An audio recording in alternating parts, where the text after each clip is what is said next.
Hi, my name is Marcia Wesley Coleman, and thank you for joining us. I'm the Director of Learning and Development for FSA, and we're so excited today that we are going to introduce you to are programs that are available within PCOM's Master of Science and Certificate programs. So we have with us today two very special guests, and they are going to take us through the program. We're going to ask if you have any questions to make sure that you put them in the chat, and I'll say that again later on as well. And I'm going to turn it over to Dr. Jeff Branch, who is the program director, and to Dr. Nancy Aronson, who is the assistant program director. And we're going to find all about this great opportunity that PCOM has for these programs. So, Jeff and Nancy, take it away. Great. Hello, everyone. Thanks for taking time out of your day. We believe we have an exciting offering that we wanted to share with all of you. And then we'll have an opportunity certainly to present about the programs. And then we also have opportunities for you to ask the questions, as Marcia indicated before. Once again, I'm the program chair for the Organization Development and Leadership programs of Jeff Branch. That includes our Master of Science in Organization Development and Leadership that we'll primarily be discussing today. And then we have two other master's programs and then also certificate programs that we'll discuss. So I'll turn it over to Nancy and she can introduce herself. Hi, everybody. My name is Nancy Aronson, and as Jeff said, I'm the assistant program director. And I also teach a number of courses in the program. And just as I've been connected to this program since 2004. So I did some adjunct teaching, and then in 2017, I came on with a half-time faculty position. So I'm delighted to talk to you about this. We're happy to answer any questions about our backgrounds, as well as questions about the programs. So let's get started. Great. So this is a really key slide in a lot of different ways. Are you looking for an affordable, accessible, and practical graduate degree? It's a lot of loaded there, and a big piece that we really want to concentrate on is looking at accessibility and practical. Certainly, we can talk about affordable because there's some opportunities that we have to talk about the tuition that we're giving organizations at a discounted rate. And I can open up a space for you to talk about that a little bit later. Next slide for us. All right, so let me describe at a high level. So one of the things that we wanted to do, and Nancy and I and others were essential, Marcia, certainly part of this whole process, is to look at our organization development and leadership programs, primarily because most of the work, most of the learning in this experiential action learning program deals with an audience like yourselves that are in public and population health space, behavioral health space. And this is an opportunity to come together in a master's program to really think about leading in this space, especially the world that we live in right now, and then have an opportunity to look at the sector, and then also look at yourself and the groups that you're leading, especially around this whole idea around really leading, being thought leaders, practice leaders in public and population health and human services. Nancy? Okay. Sure. So there's a couple of things that we think make our program somewhat distinctive. So one is we have moved to virtual delivery. And, interestingly enough, you think about like a leadership program. And one of the things that we know is that leadership is, I'm going to say this in quotes, like a contact sport. Like it's around people, it's around engagement, it's around connecting. And one of the things that happened during the pandemic is within 2 weeks of starting a course, Jeff and I had to shift our in-person to virtual. And so for the past 2 years, we've really been, really concentrating on how to make the virtual learning space as collaborative and as engaging as possible. And we've been getting great feedback from our current students, and we're continually refining that. So one is the virtual delivery that makes it accessible, no matter where you are. I also want to talk about this idea of whole systems learning, design, and delivery. So sometimes, you think about, there's a term that, you're a scholar practitioner. And we like to think about it more as you're a practitioner scholar. So yes, there are concepts, frameworks, things that are going to affirm what you already do, and there are things that are going to extend what you already do. But we're really interested in the applied principles of innovation, transformation, and of course, problem solving. So I think the key point is that we have students who say that they learn something every time in class that they can apply immediately Monday morning, and that's really, really important to us. Jeff? Yeah, so one of the things that undergirds this, if we're thinking about application, thinking about bringing in people like yourselves as a learning cohort that is either sector or organization based, is that one of our hallmarks is really about that process of being really intentional about building a container for learning. And one of the things that we talk about is that before we can engage in work, you can probably think about this in your own organizational context, that is really relationship before task. Once you engage with people, there's an opportunity for people to be so connected that they're energized, they're passionate, and the likelihood enhances that better results will actually happen because people are so tied to the mission itself. But we do take a strengths-based approach, leading in and continuing here, that's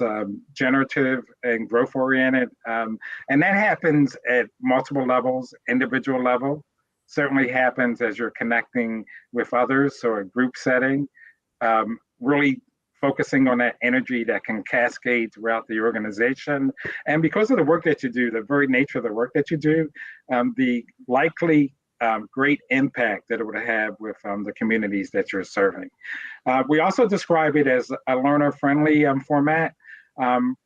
Primarily, we're delivering on weekends, and the weekends could show up as Friday, Saturday, Saturday, Sunday, or any combination. It's usually showing up over 2 weekends or maybe 2 or 3 weekend encounters.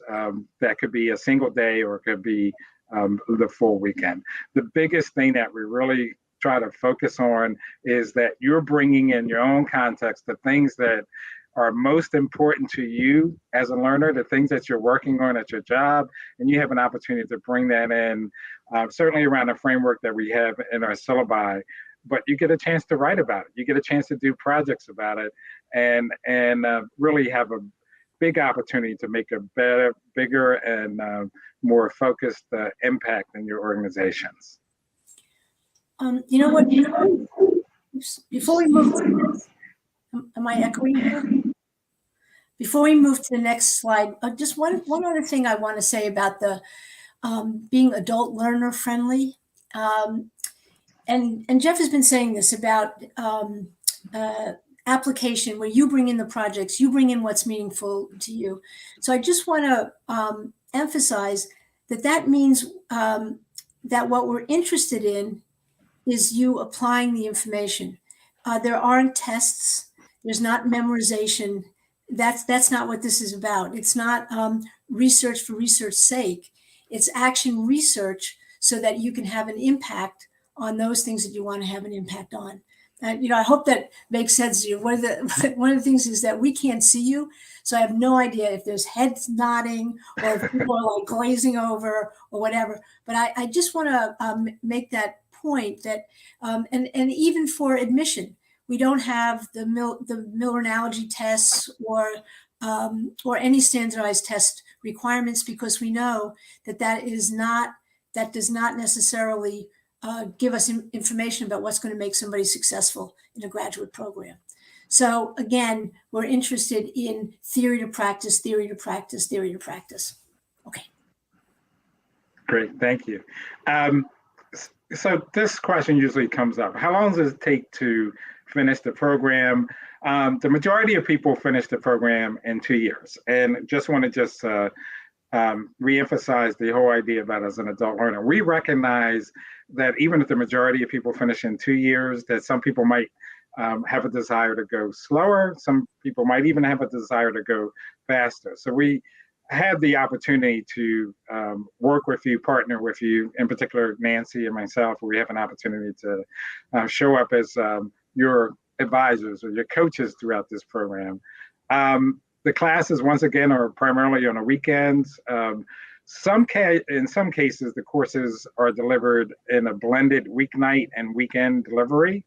And we're testing that out a little bit now, especially since we're nationalizing the program, and then the possibility that we might be delivering, or the probability that we're going to be delivering the learning across a couple of different time zones.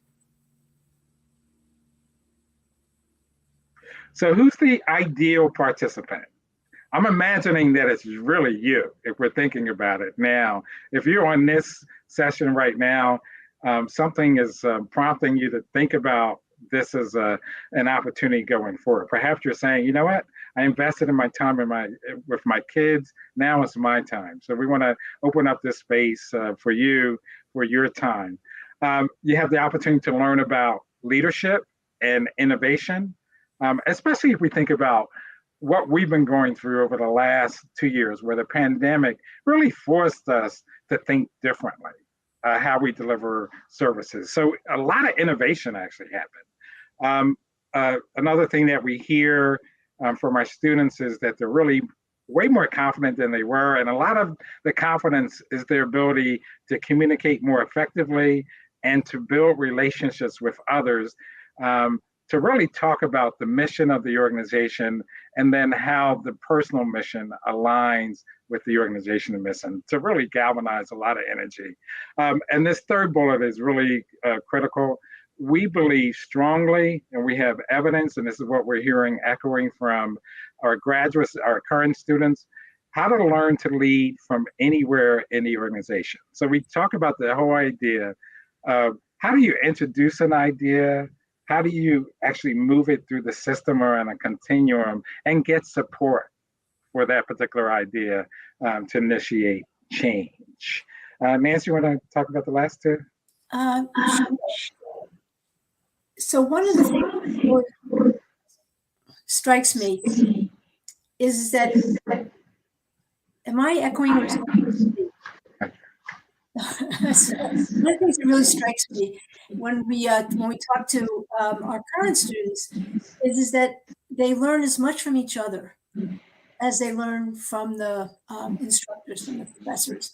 And I say that because, and I want to build on something that Jeff said, you know, particularly in the last 2 or 3 years, people have had to innovate all over the place. And having the opportunity to dive into material and not only hear what quote the experts say, but also what people have experienced and how they've applied the learnings. So when we talk about being more effective at leveraging relationships and building partnerships, that's what happens not only, we hope, in your own organizations, but it also happens in the kind of learning community that we aspire to build, so that people get the most out of this, quote, 2-year opportunity to really learn and focus on yourself. And while I'm at it, I just want to say another thing that we have heard a lot recently is that being in the courses gives people time to think. And I say that because most of us spend most of the time just doing, and we don't have a lot of time to step back and think. So this really provides that opportunity. And then the last thing I want to just say about this slide, about utilizing collaboration as a key strategy. I would say that this is the kind of program where we believe that as you widen the engagement, as you give more people voice, as you hear and you create safe environments for people, then more people can learn, more people can bring their voice, and ultimately we can make better decisions. So we really do have an emphasis on collaboration as a key strategy. Right. Thank you. Thank you. One of the things, and we can keep this slide up, but one of the things just to piggyback on Nancy too is what we hear, especially if you're imagining at the end of the program when students are inviting family members or inviting their coworkers, their peers, is that the peers are saying, because of what the folks are bringing back, that they've learned quite a bit about the program's emphasis, learn quite a bit about collaboration, because people are coming back to the organization and sharing ideas and testing out. The testing out part is a really critical piece of it. And the learners are really finding lots of support within the organization, because the organization is not only sensing, but they're feeling and seeing the immediate impact from people coming back to the organization. So if we look at the curriculum next here, there's 24 credits for the required courses, and right in front of you are the courses. And one of the things that we wanted to do when we looked at the titling of the courses, that people would really get a sense of what the course is all about. And the MS, Organization Development and Leadership Program, we're in our 21st year now. So we have a long history around looking at organization development and leadership, and looking at organization development as a field, with our primary emphasis on giving the tools around organization development to leaders to help them be more effective as they lead their own team. So we don't claim to really be developing consultants. We focus on developing leaders that have similar skills that the consultants have, that go through similar type programs. So these are some of the names, and probably want to highlight a couple of the courses. Marcia actually teaches one of the courses, the systems literacy, the organization workshop. Nancy, you want to give a couple of highlights about that one, and I'll share maybe a couple of others that are important. Sure. So the systems literacy is based on the work of a guy named Barry Oshry, who has studied organizations and human dynamics in organizations for about 50 or 60 years. And anyway, what he offers is a set of lenses for understanding what's happening that takes into consideration context. And when I say context, I mean what your position is in the organization, and also who you're interacting with in the organization, because the context matters. So for example, if you're at the top, and this could be in your family or whatever, when you're at the top, when you feel responsible for something, it has you behave in certain ways that you're not even necessarily conscious of. And what the systems literacy course does is it gives you a set of lenses for looking at the dynamics and the patterns of interactions in organizations in ways that you've never seen them before. And why people find it particularly helpful is it helps you get unstuck. When you hit a challenging situation, it gives you a way of looking at it that's beyond interpersonal, but has you look at the system dynamics that might be at play. Great, thank you. And if I highlighted the communication skills for leaders, so if we thought about assessing, a lot of us are consultants in the field. What we hear quite a bit is that there's communications challenges. Sometimes they'll say team dynamics challenges in the organization. And what we literally find many times, if we unearth it and we talk about the patterns that Nancy talked about, is that we need to support leaders in developing their communications and their interpersonal skills. And then I use this word a lot around creating coherence, or two words, coherence and alignment, and having an opportunity for people to understand together, where are we going together as an organization, and be able to communicate those messages strategically, and then at the group level, individual level, where people get a chance to latch on to, get really excited about it. And then also that added dimension around what do we want to communicate to the community.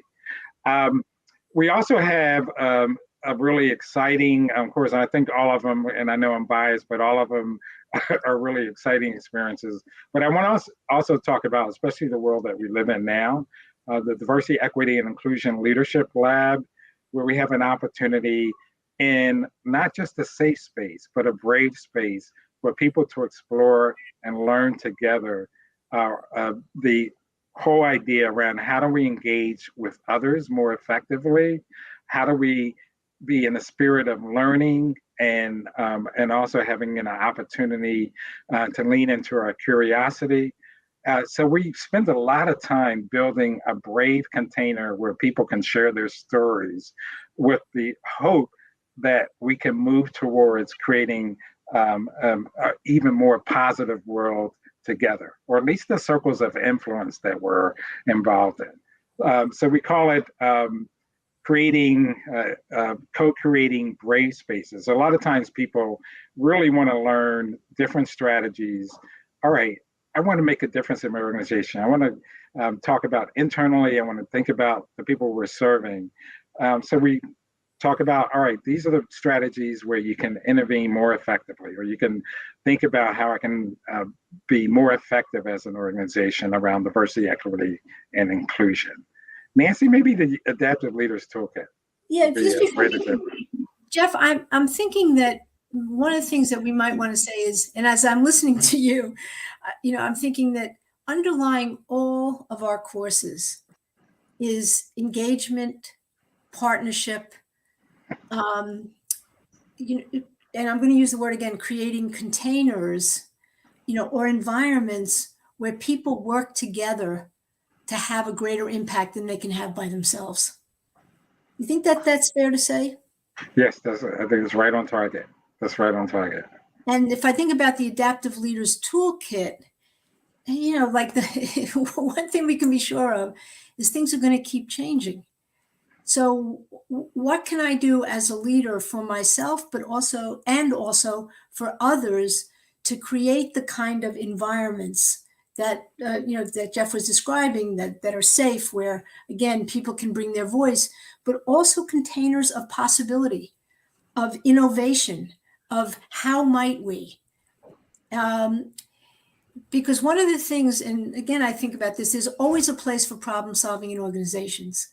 But problem solving gets us up to the status quo. It doesn't get us innovating. It doesn't get us to the next place.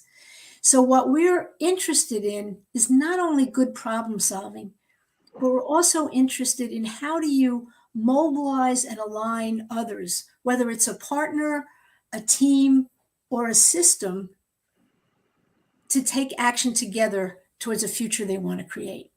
And I think that the Adaptive Leaders Toolkit is, again, more tools and more ways of thinking about creativity and thinking about engagement in ways to do that. Right. And if we thought about real-time experience, Nancy and I were co-teaching with a third faculty member, Chrissy Bonner. Some of you might be familiar with her. And this was the course that we taught, and we had to teach in probably about 9 days when the pandemic hit. So talk about real-time learning, real-time application, not only for ourselves as we had to adapt the course, but more importantly for the students in the space that had to adapt their practice. And they had an opportunity to practice within the lab itself the things that they wanted to do as they were thinking about serving their clients. That last course is the capstone project. And that literally is what we call a passion project. So we're encouraging people to identify something that they're really passionate about, that they're burdened about, that they know if this could actually happen in the organization, that they could have a greater impact, like Nancy and I have been talking about for sure. And then we coach them, they get coaching from others as the possibility of testing out this topic from class to class, or maybe it's midway through the program. But they're learning from each other and getting coaching from each other and support around this particular idea that can be their final project. And we also have a rich menu of electives as indicated here. Some of our most popular ones, the leaders meeting designer, the coaching skills for leaders, exactly what it is. For sure, leading with emotional intelligence. I probably on this slide want to highlight, we have 3 other master's programs, and then we have a second year track all around public and population health leadership. We have 2 cohort programs with 2 large nonprofits in the area, PHMC, and then also with services for intellectual disabilities. So there's some opportunities if you wanted to take 24 core credits of our electives, and then you're in the region, because those programs are hybrid programs. There's an opportunity for you to take some of those courses as your electives, especially if you want to create like a formal concentration track. I'm wondering if we should pause and see if there are any questions. Marsha, any questions popping? You're on mute. You're on mute, Marsha. Oh, good. It's like Zoom. It's like Zoom. So far, we don't have any questions, but if you do have questions, please post them in the chat and we'll be able to answer them. So far, I guess you all are doing such a good job of explaining it that we don't have any questions yet. Oh, now we have a question, just because. So for classes, what is the typical schedule on the weekends? Are they full days of learning? Right, for example, 9 to 5? Thanks for the question, Kirsten. Nancy, you want to start off and I'll jump in? Yeah. So they're usually scheduled 9 to 5, 8:30 to 4:30, something like that, with breaks. And I guess the first thing that I just want to say is that doesn't mean you're going to have all those hours of a PowerPoint lecture. Like I can assure you that, first of all, I'll speak for myself. I wouldn't have 8 hours of lecture in me. And Yeah. Second of all, that's just not how we roll. So most of it would be work in small groups. It would be opportunities for your own reflection, and there are pretty healthy breaks built in, and also at the end of the day, if things get done at 4:00 or 3:30, then we're done. We also do a simulation. We do simulations in the systems class. So it's highly interactive, and you would just have to join us to see what that really means. Yeah. Right. Yeah, I guess I would say, like, when if you go to an all-day workshop and think of the best of them, where you're really highly engaged the whole way, that's how we design our classes. Right. And if I probably add this, I was thinking about what the echo, the voices of what the students usually say, especially when they come in new, like, wow, I didn't know what to expect from a whole day experience, but this went way faster than I thought that it would go. And that's because we do focus on making sure that it's highly interactive, a lot of breakout opportunities, people engaging with each other. So we lean on that whole idea. Wow, this went way faster than I thought, because we know it's, at that point, one of the things that we're fully aware of, if it's a full day, that we have to be very intentional about making sure that the people feel like they're partners in the learning experience. And they are, and you are. And I guess the other thing I would add too is if heaven forbid there's a introvert out there going, "Are you kidding me?" We also build in time for reflection. So we don't have any more. Oh, we have another question. How many of these full days for each course? And that's from Danny. Thank you, Danny. Great. I'll start there. So there's, no matter how we're delivering it, there's usually 4 full days of design. For instance, one class might start off with a Friday or a Saturday and then follow up with a weekend. I think that's what Nancy is doing and then concluding. I usually start off with a full weekend and then may actually have 2 single days that might be following that. And then I think if you remember from one of the other slides, I mentioned that there's a couple of courses that are testing out weeknights and a weekend. So that's a possibility also, depending upon where the schedule is too. And we're using this year to kind of like test that blended weeknight and then a weekend experience. The main reason that we've done weekends the way they are is because most of the learners in the program are learners like yourselves that are working during the week, and they find the weekends way more accessible for them. So we would probably still keep a nice healthy blend of what weekends would look like. So we have another part 2 of Danny's question here. And how long on the calendar does each course run? That's great. All right, that's a great question. These are great questions, and Danny's not a plan. I just want you to know that, right? So one of the things that happens is we're usually, if you start a class, we're usually complete within 5 weeks. So let's say the first weekend starts near the beginning of September. The second weekend might be that third weekend in September. So it's usually no more than 3 weeks in between each one of the learning encounters. Sometimes it could be 2 weeks, sometimes it could be 4 weeks, but the norm is to be about 3 weeks in between each one of the encounters. And Jeff, why don't you explain, we teach in 4 terms? Oh yeah, thank you, Nancy. So we teach in 4 terms. The fall term, which has actually started this week, and then which lasts until the end of the 3rd week in November, and then the winter term starts the last week in November and goes to the last week in February.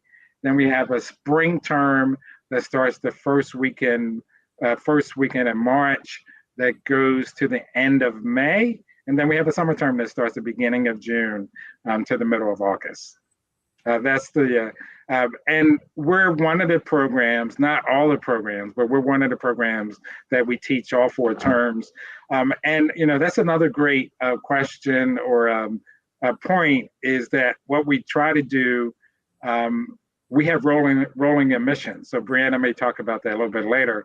There's an opportunity because we have courses. Even if people didn't start with our foundations course, we have other courses that we think are great courses for people to start and dance back to our foundations course. So I don't see any more questions for now. So I guess you want to go back to your deck, and if you have questions, we'll stop again to answer them. Great questions so far. Is that okay? Sure. Great. Okay. Great. Yeah, we like to carry on.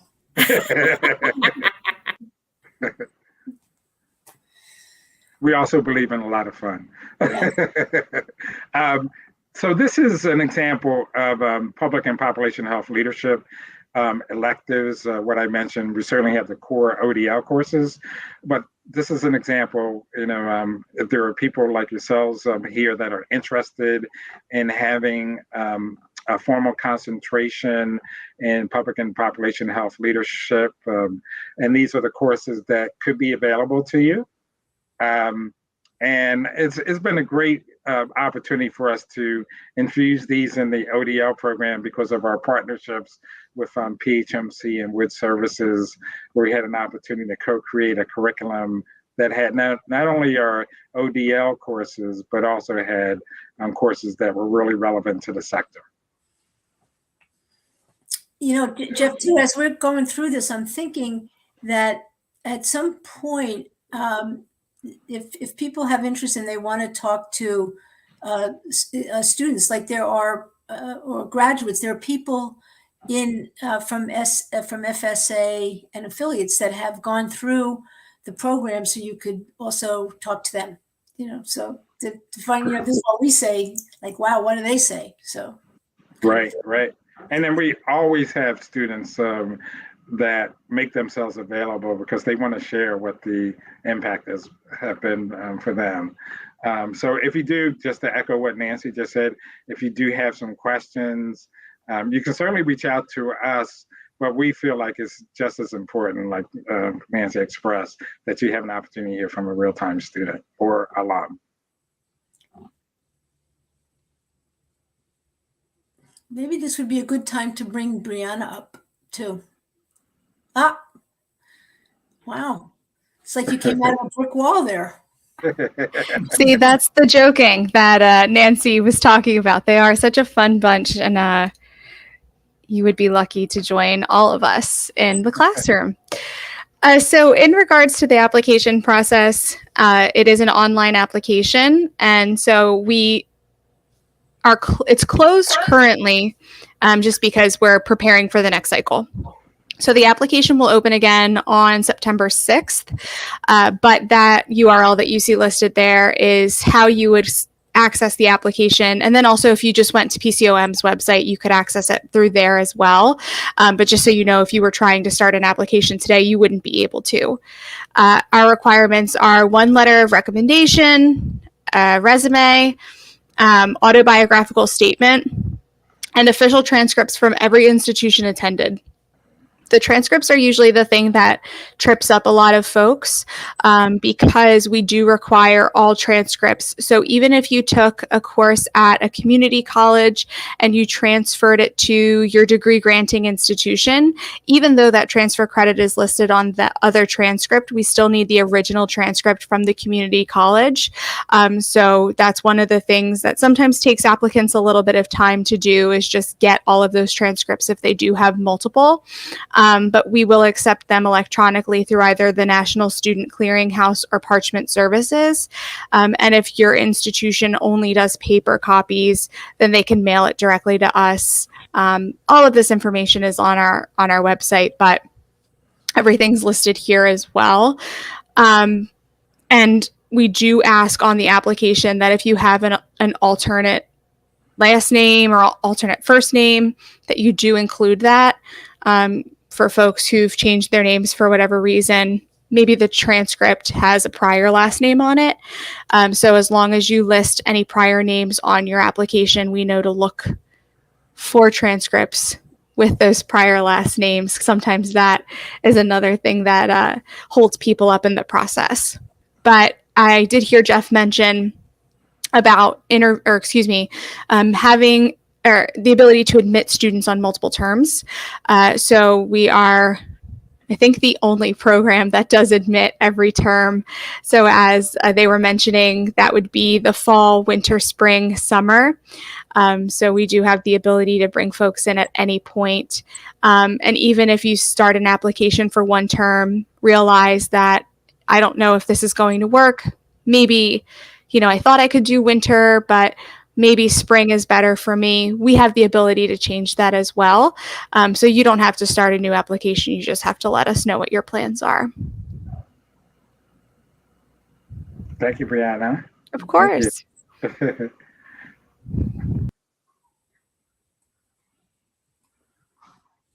So we could certainly open up the space for more questions now. This is, you can go to the last slide. This is the information. So the only person that you haven't met right now is Rachel Kafeld. She's our ODL programs coordinator. So bottom line, here's Rachel Hello, everyone.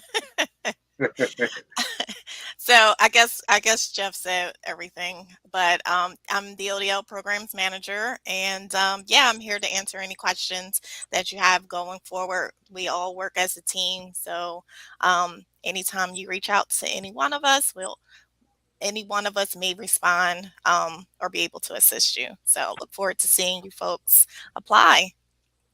Great. And one of the things that we want to echo, so we have the teaching learning piece that Nancy and I do really well. And then there's the technology and then navigating through the PCO system. Rachel is the person that, helps you navigate through that so warmly, so affectionately. And we fully appreciate her. And we're also, Nancy and I are big idea people. And Rachel is the person that gives us the big thumbs up, say, yeah, that's a great idea. And then she also says, well, you might want to reconsider that. So we fully appreciate all of her contributions. So I removed Rachel before she got that great accolade. Sorry about that. If you're from an FSA or partner organization and you do want to talk to someone who has gone through the program, you can reach out to me, and I'll make that introduction for you. We do have people who are going through, I think happily now, one who just graduated recently. And so I can definitely make that introduction. My email is Coleman, COLEMAN @fsainfo.org. And I think I see Lindsay about to put it in the chat. Yeah, so definitely we can make those introductions for you to see how it might be applicable in this industry. It is really great to go through with people from the same industry, but it's also great to meet other people in different industries, different generations, different backgrounds. And so, just welcoming any kind of conversation. After this is over, you will, for our FSA and partner organizations, you will get a follow-up email that has more information for you. And we're also going to have information on our website, which is fsainfo.org. If you're happen to be here, and we're glad if you are learning about the program and you're not with one of our FSA organizations, we would invite you to look up more information from PCOM's website, which is pcom.edu. So any questions, any more questions that you have, we'd be happy to answer them now. If you have any more. Even if you've asked a question before, you can ask again. Can I throw something out, Marsh? I'm Sure. thinking this is a question that we usually get around what's an acceptable GPA coming into when you're applying. So I just want to say this. Usually I'll connect people and say, do you mean like your transcript from an undergrad is kind of spotty? And the reason why I say that is we look at the whole person. And then the person that's talking to you now, me, if I looked at my undergraduate experience, I did okay, but it was kind of spotty. It was kind of spotty. So we're looking for people that are mature adults that know where they want to go, or even if you don't know, that we could support you in that journey. We're looking at the whole person. We're not just looking at the transcripts from your previous experience. We're looking at what you're doing now and who you aspire to be. I just want to say that out loud.